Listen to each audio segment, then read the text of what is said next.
المرسلين وإلهام الملائكة المقربين. Alhamdulillah tuan-tuan, perempuan muslimin dan muslimat yang dirahmati oleh Allah Subhanahu wa taala, dapat kita sambung lagi malam ni kata-kata hikmat nombor 29, iaitu jauh bezanya yang berdalil dengan Allah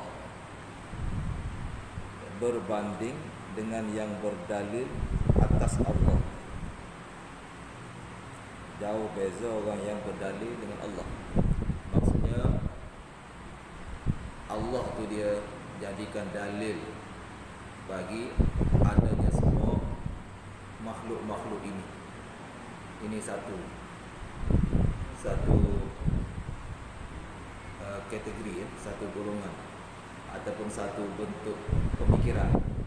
Allah jadi dalil, melalui Allah dia mengenali adanya semua makhluk-makhluk ini.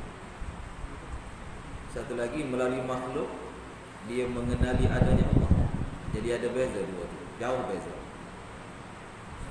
Satu, melalui Allah mengenali adanya makhluk. Satu lagi, melalui makhluk dia dapat mengenali adanya Allah. Maka ada beza antara dua itu. Kata Syekh, Syattana jauh sekali beza. Baina man yastadillu bihi, antara orang yang berdalil dengan Allah. Maknanya dia kenal Allah dulu. Dia kenal Allah dulu, baru dia kenal adanya makhluk-makhluk ciptaan Allah.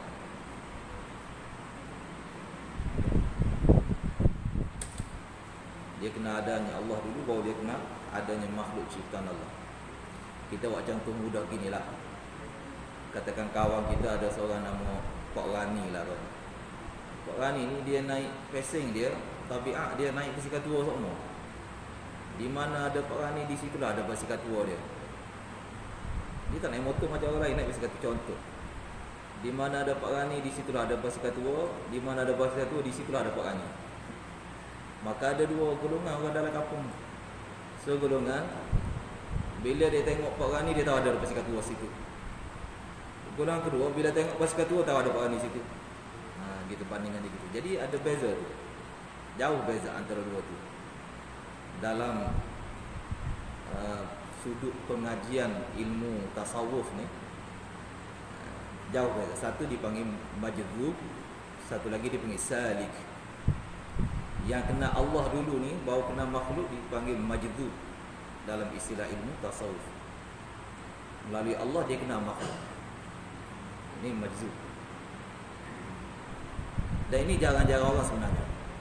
Yang dapat gini ni jarang. Dia kena hak asal dulu, baru dia kena cabangan-cabangan dia tu. Yang kebanyakannya orang selaku manusia, kita sebagai manusia, yang mana Allah Ta'ala jadikan zat dia tu ghaib daripada pandangan kita di dunia ni. Di dunia ni kan kita tak dapat nampak Allah kan. Kata-kata orang tak dapat nampak Allah.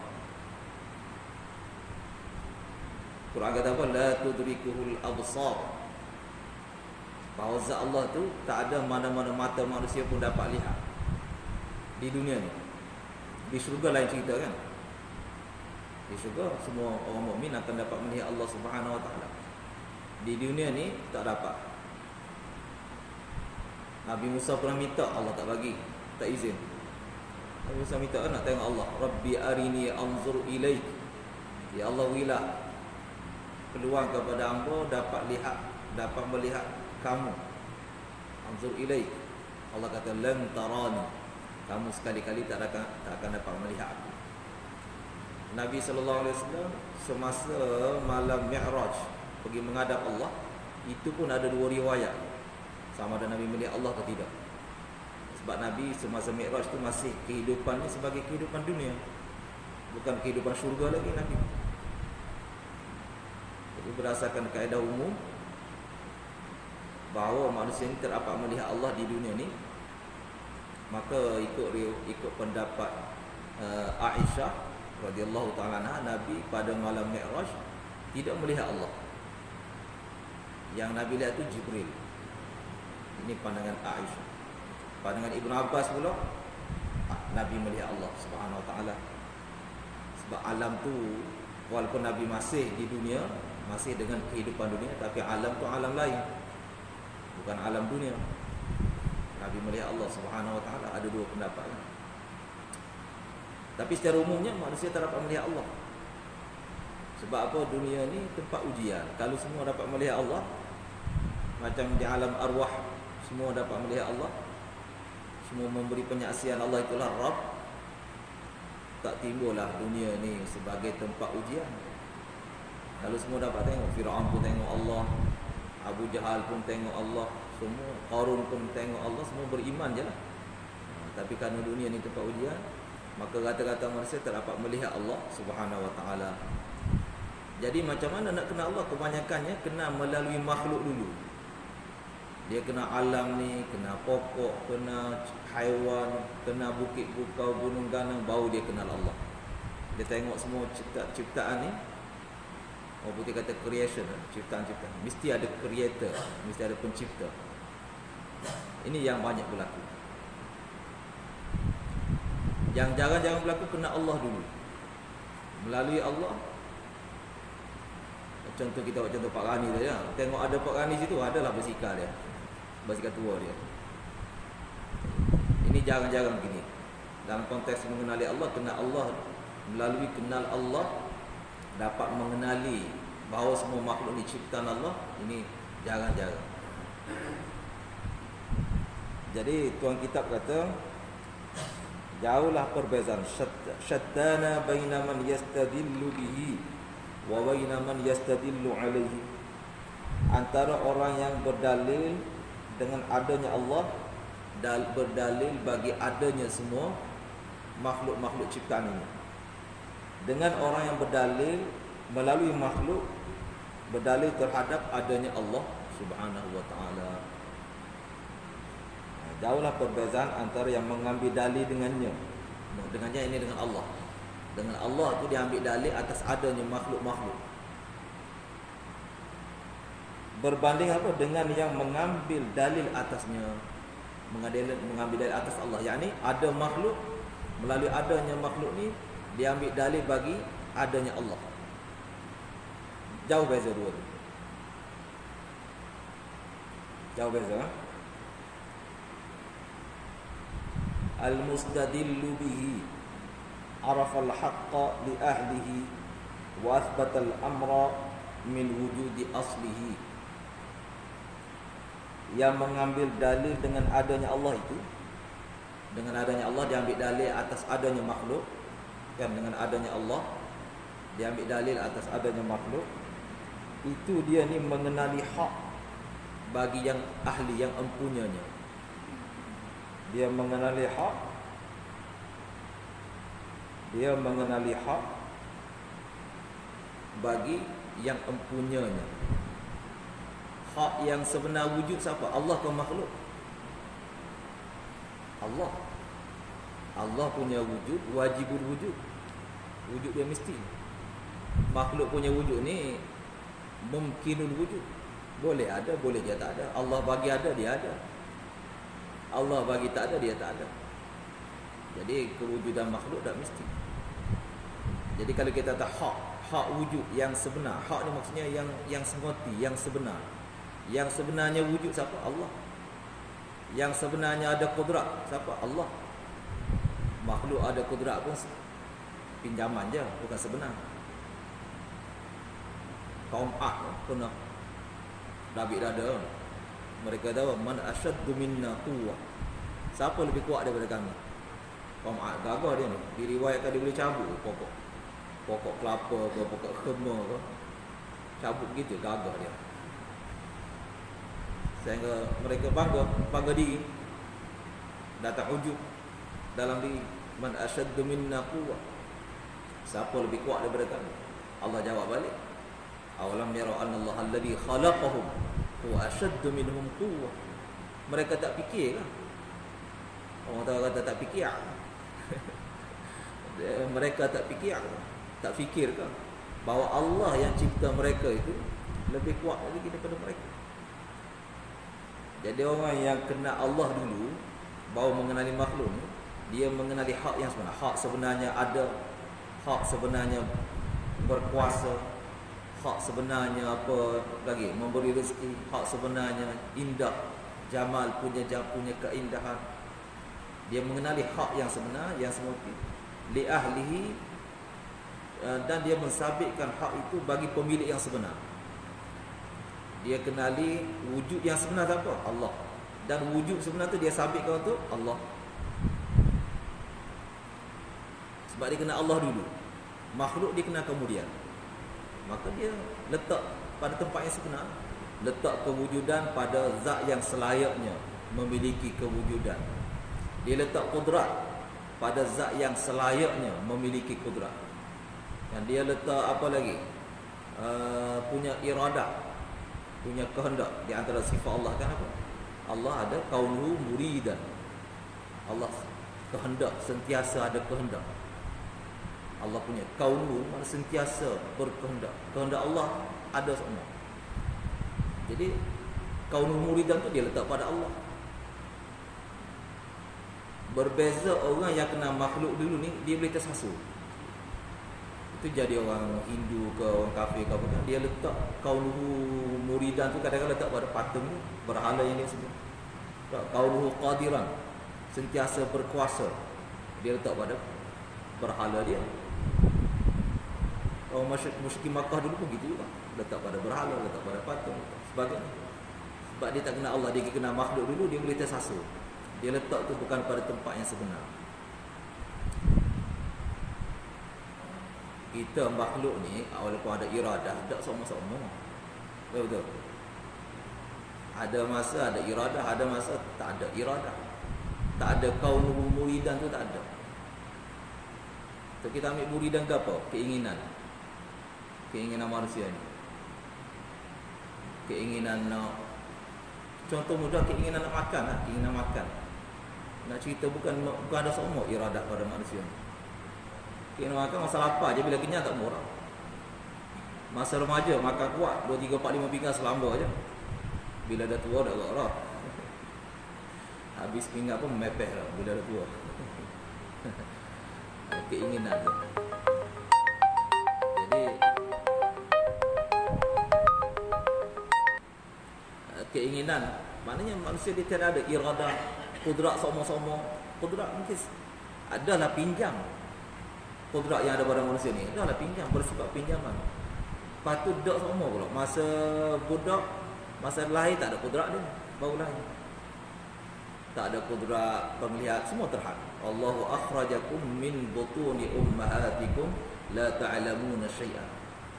Allah keluarkan kamu daripada perut ibu, masa kamu lahir itu kamu tak tahu benda.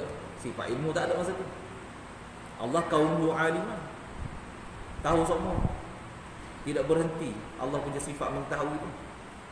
Manusia ni dah lah sifat tahu dia tu pinjaman. Lepas tu dah semua. Masa baru lahir tak tahu. Lepas tu dia pun belajar, besar-besar dia belajar dia tahu. Tahu pun terhad. Bila dah tua nyanyok balik. Banyak dia lupa balik ilmu yang dia belajar. Itu cuba cerita ilmu. Wallahu akhrajakum min butuni ummahatikum la ta'lamuna syai'an wa ja'ala lakumus sam'a. Allah jadikan pendengaran pun terhad. Jauh sikit dia tak dengar dah. Bising sangat pun kuat sangat tak dia dengar juga. Kan? Terhad. Berbeza Allah Taala kaunuhu sami'an, sentiasa bersifat mendengar. Ni Allah Taala punya dengar ni hatta bukan saja makhluk-makhluk yang bersuara yang Allah dengar. Makhluk yang tak ada suara, pergerakan batu, pergerakan daun-daun, makhluk yang tak ada suara pun Allah Ta'ala dengar. Dia punya desis dia tu. Sifat Allah Ta'ala sifat mendengar. Jadi orang yang kenal Allah dulu, dia payah nak tergelincir. Itu beza dia. Kalau kenal makhluk dulu, melalui makhluk baru nak kenal Allah, mudah tergelincir. Gelecah kata orang, gelecah akidah, tergelincir akidah. Macam yang berlaku pada orang Hindu, berlaku pada orang musyrikin Makkah dulu, berlaku pada orang Buddha, orang Kristian. Semua tu dia mengenali hak bukan pada tempatnya. Dia letak kudrat tu pada Nabi Isa, yang mana makhluk. Nabi Isa sendiri mengaku dia tu hamba Allah, makhluk. Tapi mereka letak bahawa Nabi Isa itu sebagai punya qudrat. Maka mereka terjebak dalam syirik dan sebagainya. Bahayalah terjebak dalam syirik ni, bahaya. Sebab apa? Allah kata laqad kafara alladziina qalu innallaha thalithu thalatha. Kafirlah orang yang mengatakan Allah tu satu daripada tiga. Akidah orang Kristian. Allah Taala kata apa? Man yusyrik billahi faqad harramallahu alaihi al-jannah. Siapa yang sekutukan Allah, Allah Taala haramkan untuknya syurga. Jadi arafal haqqa li ahli, mengenali hak bagi yang ahlinya, yang sepatutnya mempunyai hak. Dia mengenali qudrat yang sebenar dan siapakah pemilik sebenar qudrat. Dia mengenali sifat sama, sifat mendengar yang sebenar dan siapakah yang sebenarnya memiliki sifat itu, iaitu Allah Subhanahu wa taala. Sifat basar, kaunuhu basiran, Allah Taala sentiasa melihat. Kita melihat masa celak je, bila kita pejam mata tak lihat. Tidur tak lihat. Kan bila kita silau sangat pun tak boleh lihat juga. Gelap sangat pun tak boleh melihat juga. Jadi semua ada. Dan Allah pinjaman pula, sifat penglihatan tu pinjam. Bila-bila masa saja Allah Taala boleh tarik.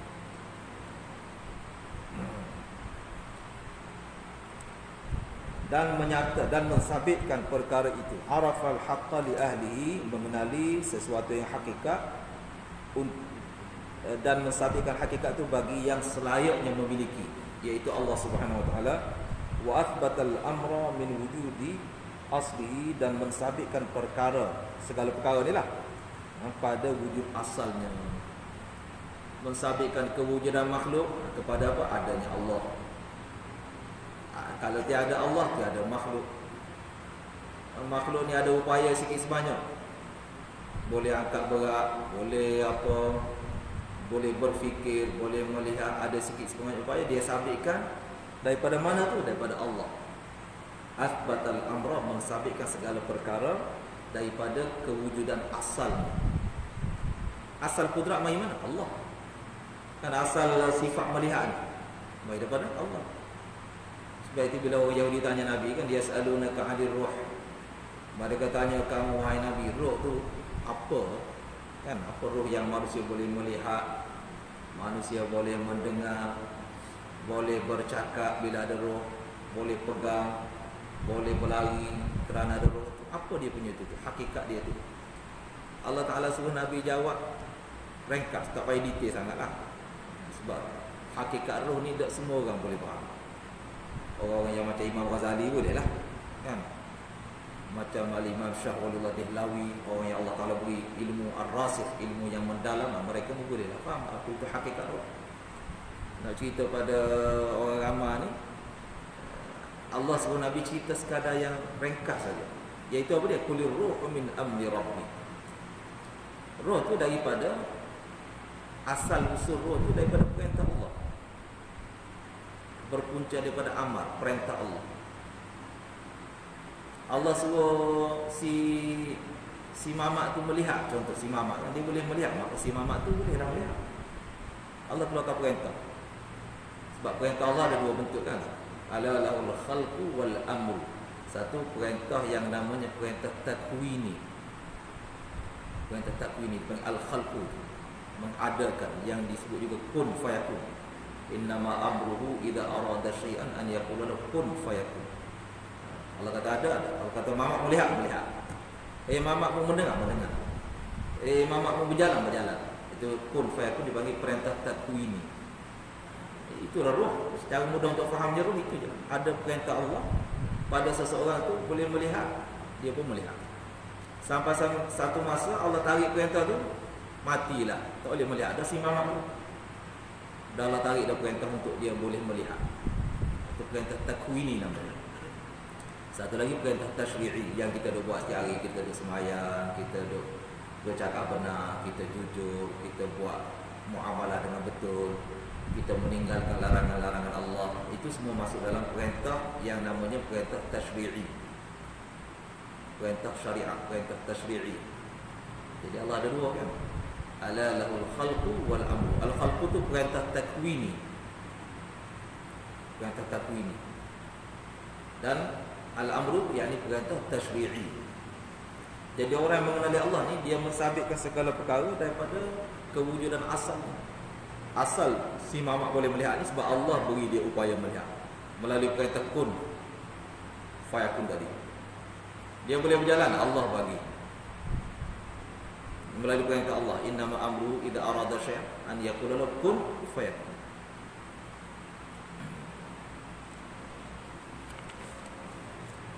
Yakni jauhlah perbezaan antara orang yang mengambil dalil dengan dia, yakni dengan Allah.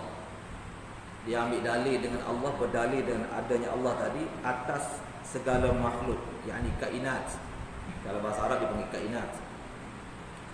Adanya Allah, maka adanya kainat.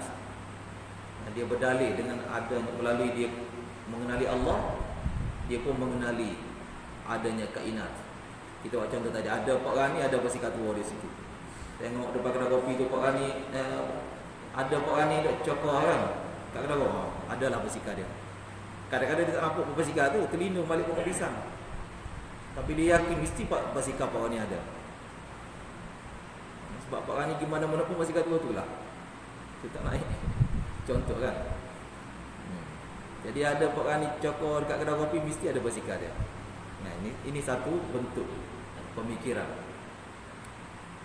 iaitu mereka yang sampai kepadanya dengan cara majzub. Yang kategori ni dalam istilah tasawuf, kena Allah dulu baru kena makhluk ni, namanya majzub. Majzub kalau ikut dari segi bahasa Arab, majzub ni maknanya yang kena tarik, yang kena magnet. Magnet apa di sini? Bukan magnet graviti bumi ke apa ke. Graviti bumi panggil jazibiyah kan. Jazibiyah. Benda-benda ada atas bumi semua dia tertarik, semua majzub ke bumi. Majzub sebab bumi ada jazibiyah, ada graviti. Apa saja objek atas permukaan bumi dia tertarik, ditarik ke arah bumi. Ramai juga sebenarnya ada graviti ni lah. Ada graviti. Kalau tak ada, kau betul-betul nak terbang tak boleh. Sebab tu Imam Ghazali dia punya tasawuf pendekatan dia bagus. Ini yang sederhana. Kita tasawuf yang sederhana-sederhana, yang awamun nas mudah faham, public mudah faham. Pendekatan tasawuf Imam Ghazali. Beza macam Hallaj, kita pernah tahu nama Hallaj, dia punya itu tak semua public boleh faham. Apa yang Hallaj cerita kan, apa yang Ibn Arabi cerita. Dan Nabi sendiri pun kalau kita tengok, Nabi ajar kepada sahabat secara umumnya yang gitu, yang biasa-biasa saja. Walaupun ada segelintir sahabat yang mengambil daripada Nabi yang ilmu yang lebih daripada itu. Ada sahabat Sayyidina Ali, sahabat macam Sayyidina Ali, macam Abu Hurairah, dia dapat daripada Nabi. Okay. Maka segala makhluk itu terhijab daripada mereka. Orang yang majzub ni segala batu kadang-kadang timbul bila kita nampak gila sikit, orang kita kata dia majzub kan. Seolah-olahnya sinonim majzub dengan majnun tu kan, seakan-akan dalam masyarakat kita lah. Bila nampak orang tu lain macam, kita kata dia majnun, gila. Walau boleh jadi dia majzub. Ada beza majzub dengan majnun. Dia tidak sinonim, tidak apa majzub itulah majnun, majnun itulah majzub, tidak begitu. Dia ada beza. Majzubnya orang yang telah mencapai ma'rifatullah, mengenali Allah Subhanahu wa taala, mengenali apa capai hakikat. Itu majnun. Majnun ni tak mesti dia kenal Allah. Gitu. Okay.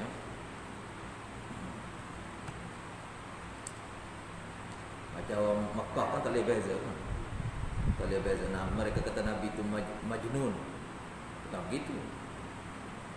Sehingga kita, majnun ni satu istilah yang baik, yang terpuji. Majnun itu tidak terpuji lah. Majnun sesuatu yang tercela. Majnun tak ada akal, hilang akal, tercela. Bila hilang akal, syariat pun dia tidak berpegang. dia tidak beriltizam dengan syariat. Itu orang yang majnun. Berbeza orang majnun ni, dia berpegang pada syariat. Jadi orang musyrikin Makkah kerana tak boleh beza majnun dengan majnun itu, mereka panggil Nabi majnun. Sedangkan Nabi itu majnun. Walaupun kita teriga ikut, kita nak sebut Nabi majnun itu kata seberat.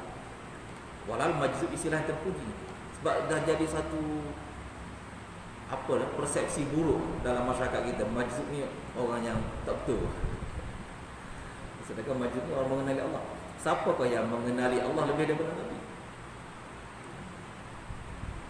Bila Nabi cerita Allah dalam masyarakat yang mana semua mengatakan segala-galanya berhala yang bagi, 360 berhala di Mekah, yang bagi rezeki berhala, yang bagi anak berhala, yang bagi jodoh berhala, itulah 360 itulah semua. Yang beri kemenangan dalam peperangan pun 360 berhala. Alih-alih Nabi cerita Allah satu. Jadi itu majnun ke majnun tu? Mereka tak kerti biasa, mereka kata Nabi majnun. Yang sebenarnya Nabi telah memperoleh hakikat. Hakikatnya Allah lah semuanya, Allah. Mereka tak capai hakikat tu. Hakikat Allah yang buat segala-galanya tu mereka tak capai. Dan nampak berhala, 360 berhala.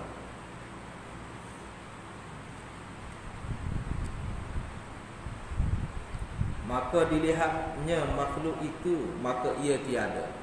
Orang majnun ni bila dia lihat makhluk, maka makhluk tu tidak ada. Maksudnya tidak ada dua pengertian tadi tu. Sama ada tak ada sungguh, tak ada dengan mana tak nampak, kerana mata dia ni silau dengan nur Allah, cahaya Allah. Tak nampak, ini tahap yang tinggi lah kan. Ataupun tak nampak tu dengan mana makhluk ni dia tak nampak sebagai memberi bekas. Allah saja yang memberi bekas. Contoh kalau dia makan, yang beri kenyang tu Allah. Dia tak nampak nasi yang beri kenyang. Bila dia dapat apa, dia lampu menyala, dia tak nampak elektrik lah. Jadi sebab yang lampu tu menyala, tetapi sebaliknya kudrat Allah. Jadi maksud dia lihat makhluk, tak nampak makhluk ni ada dua tahap tadi. Satu dengan mana tak nampak langsung, yang ni jarang-jarang berlaku. Yang lebih itunya ialah tak nampak dalam erti kata tak nampak bekas ataupun kesan daripada makhluk. Tak nampak sebagai makhluk tu memberi bekas. Macam Nabi Musa pun Allah nak tarbiyah Nabi Musa punya ni, suruh buang tongkat.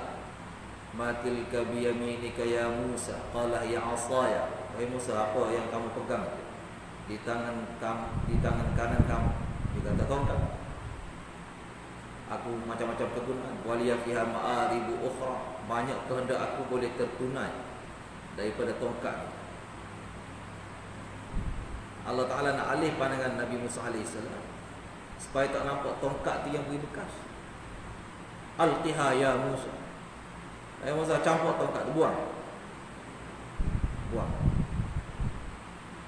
Jadi sebenarnya bukan suruh buang terus, tu buang seketika. Buang seketika supaya hilang daripada mata Nabi Musa ni. Tongkat tu dapat beri bekas, dapat beri manfaat. Setelah dia dah pulih kan keyakinan Nabi Musa, Allah Ta'ala lah an-nafi', Allah Ta'ala lah yang pemberi manfaat. Dia tengok Allah, daripada tongkat jadi ular, lepas tu ular jadi tongkat balik. Setelah itu Allah Ta'ala suruh Nabi Musa pegang balik. Jadi bukan buang terus, buang seketika untuk supaya terhijab, terdinding buat seketika makhluk ni memberi bekas. Gitu kan? Jadi kita boleh sebutlah Nabi Musa majnun. Cuma sensitif lah bila ambil kira persepsi orang Melayu, masyarakat kita. Orang panggil majnun pada Nabi Musa. Tapi itulah hakikatnya. Nabi Musa jalan-jalan bawa isteri dia kan. daripada kapung Nabi Shu'aib, ayah mertua dia nak balik ke Mesir. Dalam perjalanan lalu tepi Bukit Tursina, nampak cahaya. Ini anastu nara, nampak api. Nabi Musa pun tergerak hati dia nak pergi ke sana.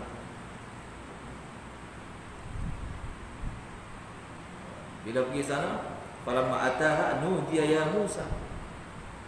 Itu nak kata apa tu kalau bukan majdud? Diheret. Ada satu graviti, satu tarikan yang bawa Nabi Musa ke sana. Yang kemudian berlaku proses tadi, tarbiyatul yaqin. Tarbiyah yakin Nabi Musa. Daripada mula nampak makhluk memberi bekas, kemudian dah tak nampak dah. Dah mahjub, dah terhijab dalam makhluk tu. Terhijab. Terhijab maknanya tak nampak dah tongkat tu memberi makhluk. Ini terhijab, ini apa? Terhijab tahap yang tak dapat tidak. Tak dapat tidak, kena terhijab. Kena terdinding daripada hati kita bahawa makhluk ni boleh memberi bekas. Yang sebenarnya memberi bekas Allah Ta'ala. Ini terhijab yang ni tak dapat tidak kena ada. Kalau tahap tu yang tinggi tu jangan-jangan orang je Allah bagi. Yang dia punya, dia dapat capai nur Allah Subhanahu Wa Ta'ala sehingga makhluk dia tak nampak. Itu tahap yang bukan satu kemestian, itu tahap kamalat nama dia. Tahap kesempurnaan. Yang jadi kemestiannya yang ni. Mana terhijab makhluk ni memberi bekas. Terdinding daripada hati kita bahawa makhluk boleh memberi bekas. Tak nampak, Nabi Musa tak nampak ada tongkat. Yang ni tak nampak tongkat tu memberi bekas. Ini yang tak dapat tidak mesti. Kena ada keyakinan yang mesti.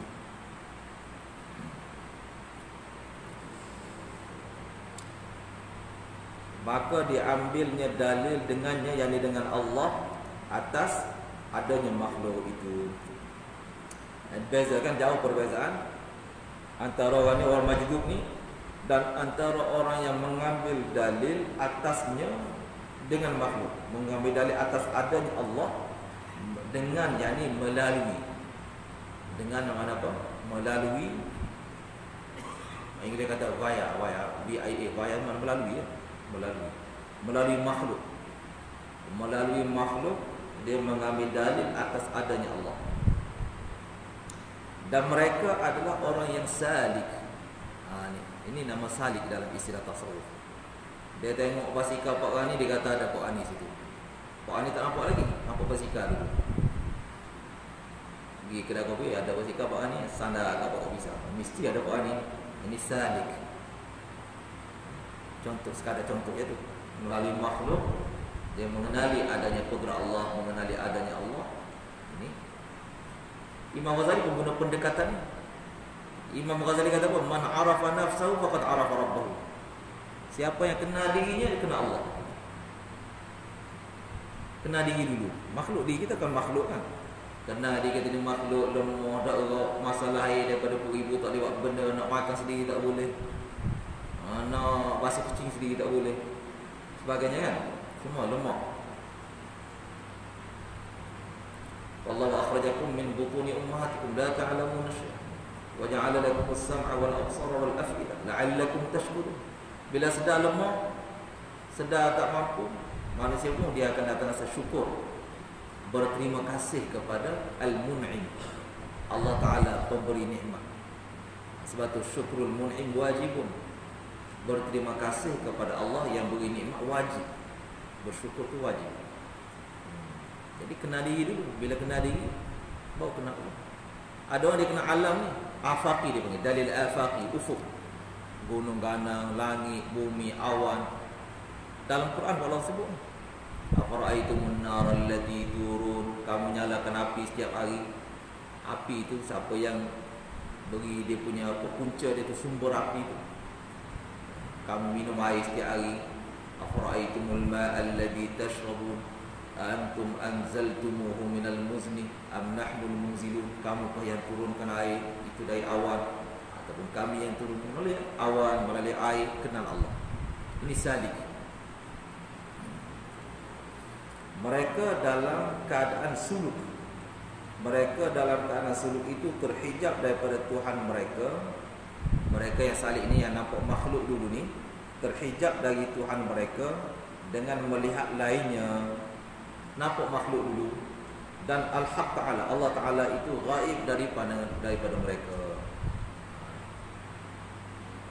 Mana salik ni dia punya jalan, dia jalan yang biasa, lalu biasa. Kalau majzub tadi shortcut, dari segi sampai pada Allah, majzub ni dia jalan pintas dia dapat. Dan Allah itu tak semua orang kan? Yang jalan pintas ni tak semua.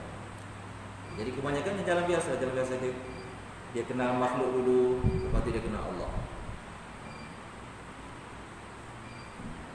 Maka diambilnya dalil dengan makhluk atasnya, ni atas adanya Allah, dalam keadaan mereka menaik. Proses dia mulai proses naik. Sebab makhluk ni bawah. Mengenali makhluk ni makrifah yang bawah. Nak pergi pada ilmu yang tertinggi ni kan, al-ilmul a'la, dia kena menaik. Yang menaik. Dia punya itu tu cara taraqi, kena menaik. Bila naik ada mujahadah, sebab tu nama dia salik. Dia kena menjalani.